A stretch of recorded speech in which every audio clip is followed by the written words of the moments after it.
Bonjour à tous, c'est Biodag. Aujourd'hui, j'ai la chance de recevoir au magasin la visite de l'auteur du livre, donc le guide du chiot Border Collie, donc Florence Tewen. Donc voilà, ça me fait bien plaisir de la recevoir aujourd'hui. Et puis voilà, je vais passer directement la parole. Nous ne nous connaissons pas, donc c'est vraiment la première fois qu'on se rencontre. Ça me fait bien plaisir puisqu'on se connaissait uniquement par Internet. Et voilà, je te passe la parole, Florence.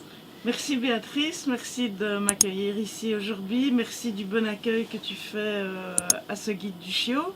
Alors ce guide il est né comment?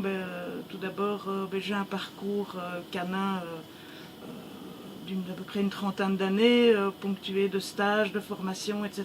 Et puis je fais de l'élevage aussi. Au départ c'était, j'ai envie de dire, quelque chose que je voulais vivre dans ma vie, avoir une nichée avec ma Border Collie de l'époque. J'y ai pris goût et puis je me suis rendu compte que les gens les futurs acquéreurs se posaient beaucoup de questions dans la démarche d'achat de chien. Donc ça démarre même comment est-ce que je fais. C'est pas comme quand on achète une voiture, on va chez un concessionnaire. Les gens ont tendance à aller dans les animaleries, bien évidemment, c'est le premier réflexe qui se porte à eux. Donc voilà, cet ouvrage explique un peu les différentes démarches qu'on peut envisager.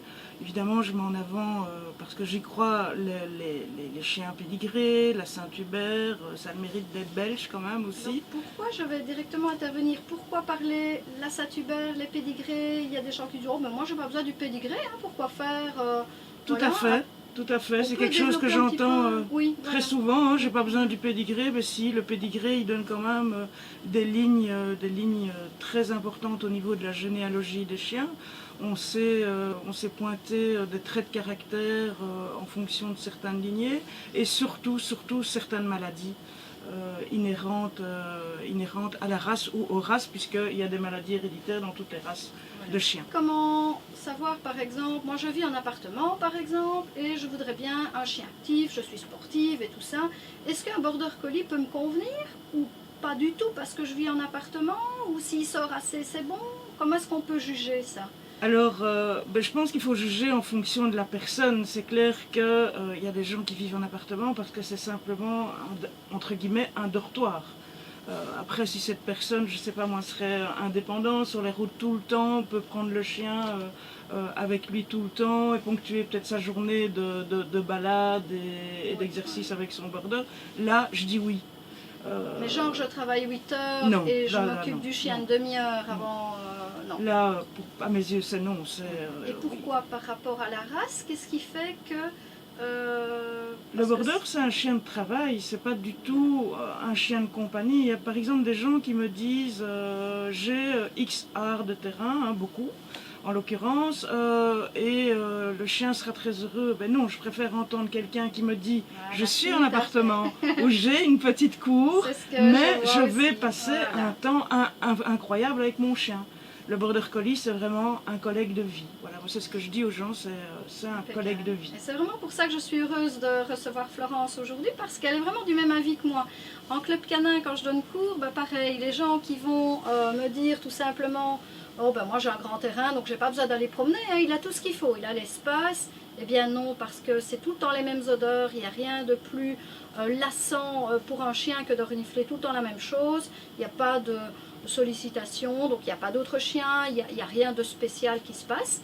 Donc voilà, pour en revenir, on va revenir au livre, pas expliquer vraiment tout ça, mais c'est vrai que c'est super important. Sachez que le Border Collie, c'est un chien de travail, il ne faut absolument pas le prendre comme un petit chien, un pépère qui va rester dans le fauteuil, parce qu'alors, il va vous causer parfois des dégâts. Moi j'ai plusieurs personnes qui m'ont déjà posé cette question, et puis que ce soit dans le jardin, il va avoir une ligne tout au long de la clôture par exemple, parce qu'il s'ennuie.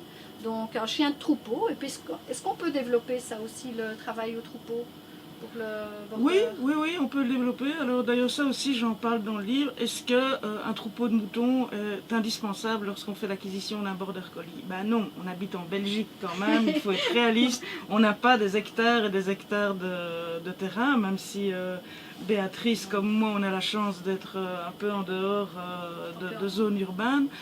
On est loin des grands pâturages français ou écossais ou australiens. Donc non, pas les moutons ne sont pas indispensables. Moi, ce que je conseille toujours alors dans ces cas-là, c'est d'éviter de prendre un chien dit de travail, vraiment d'une lignée de travail. Donc là, on en revient au pédigré, de l'importance du pédigré. Grâce à ça, on sait tout de suite voir où ce chien-là, il a des antécédents de travail ou pas. Pour avoir un border quand même un peu plus posé, on va aller plus vers des lignées d'expo. Et comment est-ce qu'on va faire alors pour se diriger plus vers telle ou telle lignée? L'éleveur va orienter Si c'est un bon éleveur, il va orienter. Ouais. On est quand même plusieurs au niveau du border à avoir dans le même élevage une lignée d'expo et parfois sur le côté une lignée de travail. Et donc on va orienter évidemment le choix du chiot par rapport aux objectifs de la future Et famille. le livre ici va reprendre, donc pour ne pas détailler tout comme ça en vocal, mais qu'est-ce qui va donner l'envie de lire ce livre? Pourquoi acheter ce livre? Qui va donc être disponible chez Biodog, hein, puisque voilà, je reçois l'auteur, donc c'est le but aussi voilà, de faire la promo du livre que j'ai trouvé excellent. Donc, qu'est-ce qui fait qu'on va avoir envie de lire ce livre? Ça reprend quel point important? Alors, ça reprend les conditions idéales pour l'acquisition d'un chiot, le choix de l'éleveur, l'accueil du chiot à la maison, les premiers jours. En fait, ça reprend toutes les questions que les futurs acquéreurs me demandaient au fil des visites de leur futur chiot. Donc au départ, c'était une petite brochure que je donnais dans le colis, le kit de départ du chiot. Et puis, ben voilà, c'est devenu voilà, c'est la devenu petite brique ici. Oui, voilà, alors on peut, ça fait 128 pages. Voilà. Je voulais que l'objet soit joli, d'un format un tout petit peu différent que ce qu'on voit habituellement, mais malgré tout, il a là la largeur d'un livre de bibliothèque.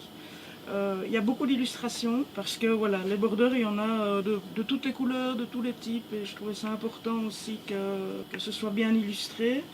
Voilà, on reprend l'alimentation, va-t-il s'entendre avec mon chat, j'ai un autre chien, comment bien accueillir le chiot par rapport à l'autre chien, par rapport au chat. Ça reprend aussi, oui, alors les border collies, comme un peu dans toutes les races, ont une série de maladies héréditaires. Elles sont reprises ici. Ça aussi, je trouvais que c'était important parce que les gens ne savent évidemment pas, d'une part, que les chiens sont porteurs ou pourraient être porteurs de ce type de maladie. Et quand, peut-être, pour des raisons X, ils veulent faire des tests, ils ne savent pas où s'adresser non plus. Mais tout ça est expliqué pas dans les grandes lignes parce que ça n'intéresse pas tout le monde non plus. Il y a l'éducation, mais l'éducation de base, hein, de nouveau. Beaucoup de gens aussi s'imaginent que le border collie, ça n'est tout éduqué, n'est-ce pas? Et puis moi j'ai déjà beaucoup entendu border collie parce que c'est intelligent, parce que ça travaille bien. Ben oui, ça travaille bien si on l'a travaillé évidemment, parce que voilà. Il n'y a pas de secret. On peut avoir un border collie complètement infernal et on peut avoir un border collie qui est super, nickel, paf, il est bien mis, bien positionné, il marche au pied, il a envie de travailler parce que c'est vraiment des chiens qui ont envie de travailler, qui en ont besoin. Mais si on ne le travaille pas et qu'on le laisse sur le côté, qu'on travaille une fois de temps en temps quand on y pense, eh bien il sera malheureux. Donc ça, il faut vraiment le savoir. Et puis voilà, si vous voulez même voir un extrait de ce livre, on peut parler du site internet. Donc, oui, je pense que c'est écrit au dos de la veste en fait. C'est écrit au dos de la veste. J'avais vu qu'elle était jolie la veste. Voilà, donc là. Et puis, donc c'est border-folie.be. Donc ça, vous pouvez le retrouver dans la description qui se trouve en dessous de la vidéo. Comme ça, vous aurez toutes les indications, les liens pratiques. Il y a Internet, la possibilité de visualiser quelques pages pour voir un peu, entre autres, le sommaire. Comme ça, vous aurez un aperçu global du site, du livre. Oui. C'est vrai que ce livre s'adresse plus aux débutants ou à l'amoureux fou du border collie. Voilà. Maintenant, pour les autres races, ça peut être utile aussi, mais voilà, c'est vraiment orienté vers le border collie qui est une passion, hein, c'est parti depuis le départ comme ça, oui, passionné, tout à fait, c'est une passion. C'est une passion. Vous vous abonnez, tout de suite à côté il y a la petite cloche, quand vous cliquez dessus, eh bien, vous pouvez recevoir ainsi des notifications chaque fois qu'une nouvelle vidéo sortira. Il faut savoir aussi que Florence est éleveuse. Donc vous pouvez vraiment lui poser aussi les questions par rapport à tout ce qui est, enfin voilà, vous voulez acquérir un chiot, etc. Vous pouvez toujours vous renseigner. Maintenant, ce n'est pas une usine à chiens, donc il faut attendre. Quand on veut préparer l'arrivée d'un chiot, il faut être prêt parfois à attendre plusieurs mois ou faire partie parfois d'une liste d'attente, des gens qui attendent qu'un chiot vienne. Et puis voilà, et j'espère que cette interview, cette rencontre du moins, vous aura plu.